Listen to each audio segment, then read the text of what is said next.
शरद पवारांच्या राष्ट्रवादीच्या 8 खासदार नवी दिल्लीमध्ये पंतप्रधान नरेंद्र मोदींच्या भेटीला खासदार सुप्रिया सुळे यांच्या नेतृत्वाखाली ही भेट झाली आहे। अर्धा तास खासदारांची पंतप्रधान मोदींच्या सोबत चर्चा, मतदारसंघामधील समस्या आणि अतिवृष्टीमुळे शेतकऱ्यांचं नुकसान याविषयी चर्चा।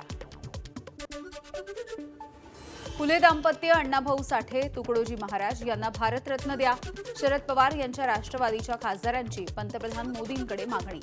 राज्यामधील विकास प्रकल्पांविषयी मोदींच्या सोबत चर्चा। पंतप्रधान कोणत्याही पक्षाचे नसतात, ते देशाचे आहेत। शरद पवार यांचे खासदार पंतप्रधान मोदींना भेटले ही चांगली गोष्ट आहे। भेटीकडे वेगळ्या दृष्टिकोनातून बघण्याची गरज असल्याचं मुख्यमंत्र्यांचं मत। संसदेच्या कामकाजावरून खासदार संजय राऊत यांचा पंतप्रधान नरेंद्र मोदी आणि केंद्रीय गृहमंत्री अमित शहांवर निशाणा। पंतप्रधान मोदी आणि गृहमंत्री अमित शहा यांनी विद्यार्थ्यांवरती झालेल्या लाठीचार्जच्या संदर्भात निवेदन द्यावं, तोपर्यंत संसदेमध्ये हंगामा सुरूच राहील, खासदार संजय राऊतांचा इशारा। संजय राऊत यांची भाजप आणि पंतप्रधान नरेंद्र मोदी यांच्यावरती टीका। पंतप्रधान नरेंद्र मोदींनी आमचा आणि शरद पवारांचा पक्ष फोडला, भाजपची केंद्रामधली सत्ता गेली तर त्यांचा 70% पक्ष रिकामा होईल, संजय राऊतांचा टोला। राष्ट्रवादीचे प्रदेशाध्यक्ष सुनील तटकरे यांच्या नियुक्तीच्या विरोधात निवडणूक आयोगात तक्रार। जालना जिल्ह्यामधील राष्ट्रवादीचे मंठा परतूर विधानसभा मतदारसंघाचे अध्यक्ष भाऊसाहेब गोरे यांची तक्रार। नियम डावलून तटकरेंची नियुक्ती केल्याची तक्रार। तटकरेंचा कार्यकाळ घटनाबाह्य असल्याचाही आक्षेप आहे। उपमुख्यमंत्री एकनाथ शिंदे आणि वनमंत्री गणेश नाईक यांच्यामधला वाद विकोपाला। गणेश नाईक यांची अप्रत्यक्षपणे एकनाथ शिंदेंवर टीका।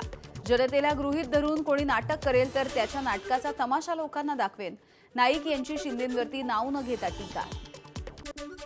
सिंधुदुर्गच्या सावंतवाडी शहरामध्ये हर घर तिरंगा रॅली, मंत्री नितेश राणे यांची उपस्थिती तर आमदार दीपक केसरकर यांच्यासह शेकडो नागरिकांचा सहभाग। सावंतवाडीमधील उपरलकर देवस्थान ते जगन्नाथराव भोसले उद्यानापर्यंत रॅलीचं आयोजन।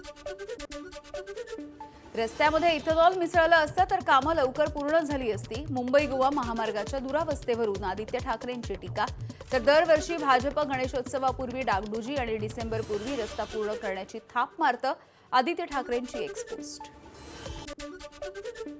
30,000 शिक्षकांच्या भरतीमध्ये तांत्रिक अडचणी, भरती प्रक्रियेमध्ये प्राधान्यक्रम भरण्यासाठी आणखी 2 दिवसांची मुदतवाढ। आता 11 ऐवजी 13 ऑगस्टपर्यंत पोर्टलवरती माहिती भरता येईल। पसंती क्रमांक देताना विषय आणि पदांची पसंती उपलब्ध होईना, अनेक ठिकाणी पोर्टलवरची माहिती नीट दिसत नाहीये। एसटी कर्मचाऱ्यांच्या पगाराचा प्रस्ताव अर्थ खात्याकडे दिला। एसटीच्या एमडींनी पगाराचा प्रस्ताव दिलाय। परिवहन मंत्री प्रताप सरनाईक यांची माहिती। अर्थ खातं प्रस्ताव आला नाही असं म्हणत असेल तर त्यांच्या कार्यालयामध्ये जाऊन जाब विचारू, सरनाईकांची आक्रमक भूमिका। नवी मुंबई महानगरपालिकेच्या महासभेमध्ये गोंधळ, क्लस्टर योजनेमध्ये बदल करण्यावरून भाजप आणि शिवसेना आमने-सामने, एकमेकांच्या विरोधात घोषणाबाजी। परभणी महापालिका अधिकारी आणि कर्मचाऱ्यांचं बेमुदत आंदोलन, थकीत वेतन आणि वाढीव जीएसटी अनुदानाच्या मागणीसाठी कर्मचाऱ्यांचं आंदोलन। या आंदोलनामुळे दैनंदिन कामकाजावरती परिणाम। गोकुळ दूध संघाच्या निवडणुकीसाठी 60 दिवसांची मुदतवाढ। याआधी सुप्रीम कोर्टानं 90 दिवसांमध्ये निवडणूक घेण्याच्या संदर्भात आदेश दिले, मात्र 1300 पेक्षा अधिक संस्थांच्या पात्रतेचा मुद्दा निकाली न निघाल्यामुळे विभागीय उपनिबंधक सुप्रीम कोर्टात गेले होते। चाकण एमआयडीसी मधून 20 कंपन्या स्थलांतरित होणार आहेत, 1000 कोटींचा फटका बसेल तर 4000 कर्मचारी बेरोजगार होण्याची शक्यता। खड्डे, वाहतूक कोंडी यामुळे कंपन्या या त्रस्त आहेत। पालघरमधील गावपाड्यांना जोडणाऱ्या प्रमुख रस्त्यांची चाळण झाली आहे। अमरापूर नाणे 20 किलोमीटरचा हा मार्ग खड्ड्यांच्या विळख्यात पडलाय। नागरिकांची गावाबाहेर पडण्यासाठी कसरत होतीये।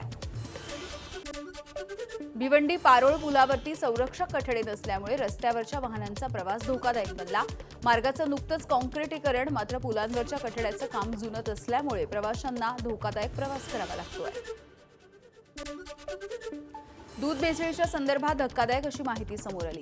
पुणे जिल्हा परिषदेचे राष्ट्रवादी काँग्रेसचे सदस्य विष्णू हिंगे यांचा सख्या पुतण्या सुशांत हिंगे दूध भेसळ रॅकेटचा मुख्य सूत्रधार आहे। पाण्यामध्ये शॅम्पू आणि वेगवेगळी केमिकल्स मिसळून ही टोळी नकली दूध तयार करत होती। वाशीमध्ये एफडीएची मोठी कारवाई, मालेगावमध्ये 19 लाखांचा गुटखा जप्त, तस्करांच्या विरुद्ध गुन्हा दाखल, गुटखा, सुगंधित तंबाखू आणि विविध प्रकारचे तंबाखूजन्य पदार्थ जप्त करण्यात आलेले आहेत. नाशिकच्या देवळाली कॅम्पमध्ये 11 शिक्षकांकडून बनावट कागदपत्रांच्या माध्यमातून वेतन निश्चित केल्याचा प्रकार उघडकीस आला. खासगी शाळांमध्ये 11 शिक्षकांनी संगनमत करून ही फसवणूक केली आहे. 2001 ते 2022 या वर्षामध्ये बनावट कागदपत्र तयार केल्याची माहिती आहे. पोलिसांमध्ये गुन्हा दाखल आहे.